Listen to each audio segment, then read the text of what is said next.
Welcome to the Basic Obstetric Ultrasound Training Course for Healthcare Providers. Ultrasound plays an important role in identifying pregnancy-related conditions that put the mother or fetus at risk during delivery. In most low-income countries, there is a shortage of people experienced in performing pregnancy ultrasound. This course was created to train healthcare workers to perform basic pregnancy ultrasound in parts of the world where formal training is not available. The videos, as well as other educational materials, available at tinyurl.com/UW-ultrasound, are designed to be used in a 2-week ultrasound course. The hands-on sessions in the trainer's guide are an essential component of this course and must be supervised by an experienced ultrasound practitioner.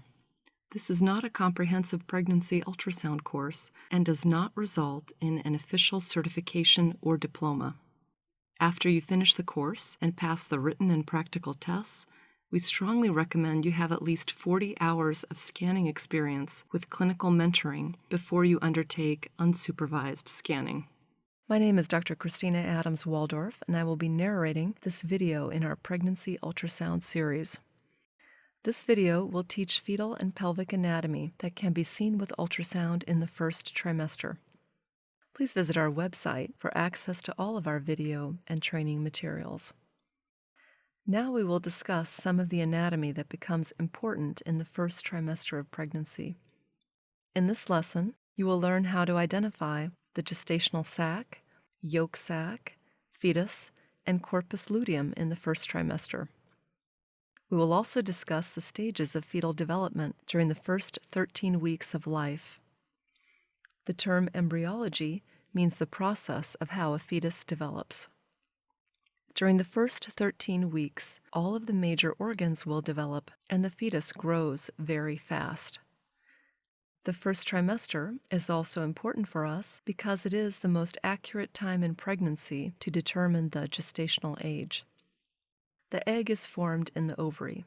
It then travels along the fallopian tube, where it is fertilized on its way to the uterus by sperm.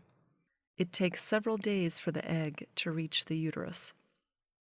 Once the egg is fertilized and reaches the uterus, it begins to attach to the uterine lining, called endometrium, where it further divides and grows. Implantation of the fertilized egg into the uterine lining takes place at the end of the 3rd gestational week. After the fertilized egg attaches to the uterus, it grows very rapidly into the fetus. Major organs begin to develop between 6 and 10 weeks. There are 3 structures that we can begin to see on ultrasound, one after the other, during the first trimester. We will discuss what each structure looks like. It is important that you are able to recognize them because this reassures us that the pregnancy is normal. It also helps us to date the pregnancy. The first visible structure is a gestational sac, the second is a yolk sac, and third visible structure is the fetus. The first structure we are able to see in pregnancy is called the gestational sac. It is a collection of fluid surrounding the embryo. This starts to appear around 6 weeks after a missed menstrual period. The embryo itself is still too small to see at this point. A pregnancy that is destined to result in a miscarriage may also develop a gestational sac. A sac may also be visible even if the pregnancy is developing in the fallopian tube, called an ectopic pregnancy. So a gestational sac is not a sure indication the pregnancy is normal and healthy. Here are 2 views of the same uterus. The upper left is a sagittal image. The lower right is transverse. The gestational sac contains fluid. How will it appear on ultrasound? Please pause the video now to discuss in the group.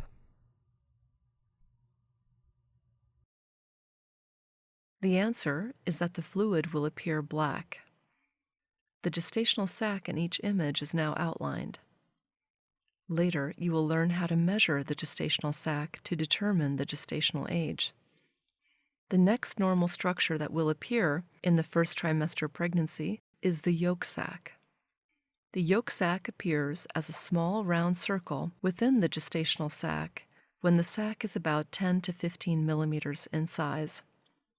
The yolk sac feeds the fetus for the first 7 weeks. You can see the yolk sac before you can see the fetus. Here you can see a gestational sac with a yolk sac. The fetus is not visible yet because this is a very early pregnancy. The yolk sac should be less than 6 millimeters in a normal pregnancy. When measuring the yolk sac, the calipers are placed on the inner walls of the yolk sac, not the outer walls. In this image, the ultrasound probe is on the abdomen, scanning through the bladder to create a sagittal image. This is called a transabdominal view. Can you see the bladder, uterus, gestational sac, and yolk sac?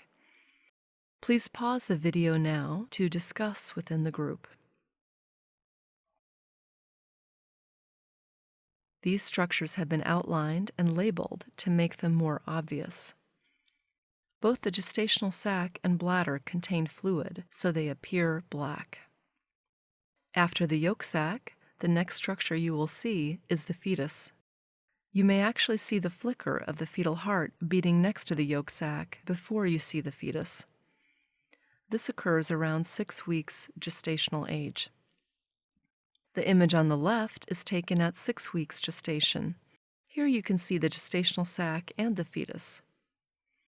The right image is taken at 8 weeks gestation. Here we can see the fetus and yolk sac together. Now we have labeled the structures. As the fetus grows, the yolk sac is no longer visible. Note that the calipers measure the length of the fetus in the right image, which is called a crown rump length. Now we can identify the face, head, body, and legs. Please pause the video now to identify these structures. Here, we have labeled the structures to make them more obvious. Note the placement of the calipers in the left image that measure the crown rump length. This image is taken at 12 weeks gestation. Often, you may see a corpus luteum cyst on the ovary during the first trimester. The corpus luteum is a cyst that develops on the ovary after the egg is released. It makes progesterone that helps to support the early pregnancy. It is normal to see an ovarian cyst with ultrasound during the first trimester. The corpus luteum often appears as a simple cyst. A simple cyst contains only fluid, so it appears black. The black sac corresponds to the corpus luteum. The grayer tissue to the upper right of the sac is actually normal ovarian tissue. The calipers, shown as white crosses in the image, measure the total size of the ovary, including the corpus luteum. Here is another corpus luteum. Can you see the ovary and corpus luteum? Please pause the video now to give everyone time to discuss in the group. Here we have labeled the corpus luteum and outlined the ovary to make them more obvious. Sometimes there is echogenic material inside the corpus luteum when it bleeds. This gives the corpus luteum the appearance of a complex cyst and is also normal. Can you identify the echogenic material inside the corpus luteum in each image? Please pause the video now to give the group time to discuss.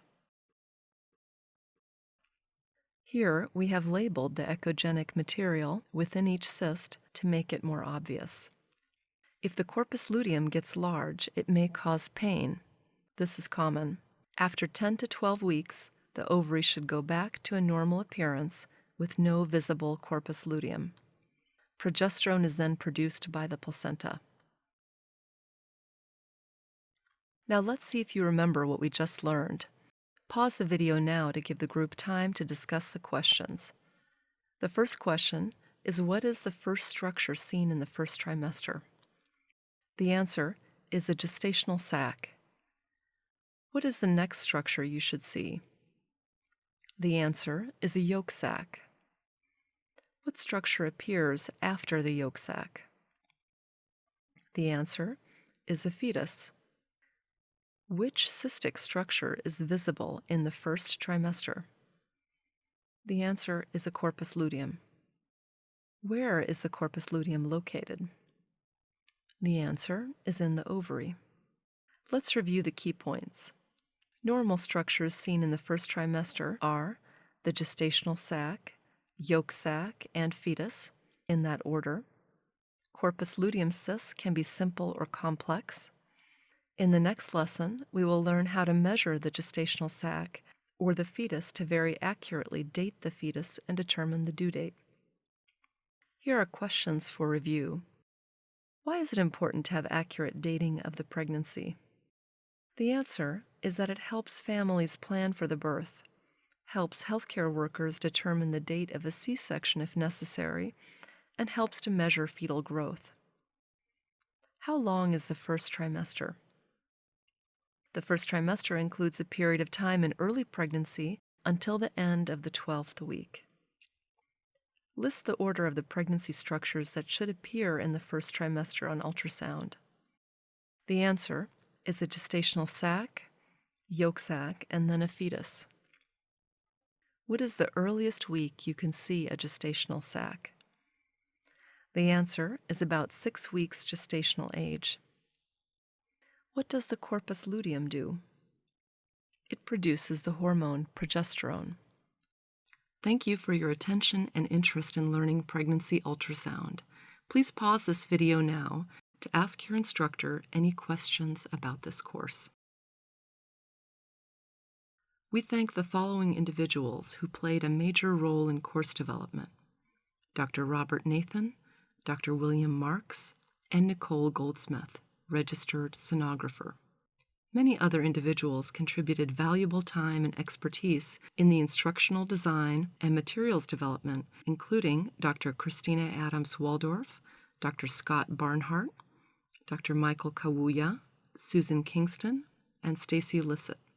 Finally, we wish to thank Dr. William Marks for the use of images from his book, Ultrasound: A Practical Approach, and Jennifer Summers and Jan Hamanishi for graphic design and illustrations. The University of Washington Department of Radiology has trained healthcare workers in pregnancy ultrasound in many parts of the world.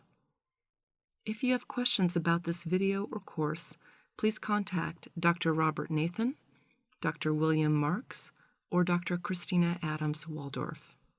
This course was collaboratively developed by the University of Washington Department of Radiology, Obstetrics and Gynecology, and the International Training and Education Center for Health, ITEC. It was made possible through a grant from the GE Foundation. Consano also contributed funding. We are grateful for the video production sponsored by the University of Washington Institute for Simulation and Interprofessional Studies. Please visit our website at tinyurl.com/UW ultrasound to access all of our training materials. This material is copyrighted. You are permitted to copy, distribute, and post to websites.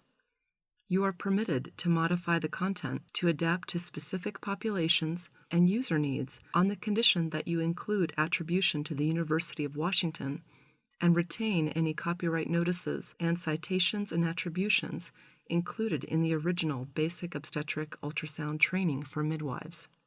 The material in this video is provided for information purposes only. The University of Washington Institute for Simulation and Interprofessional Studies does not take responsibility for the accuracy of the content in this video.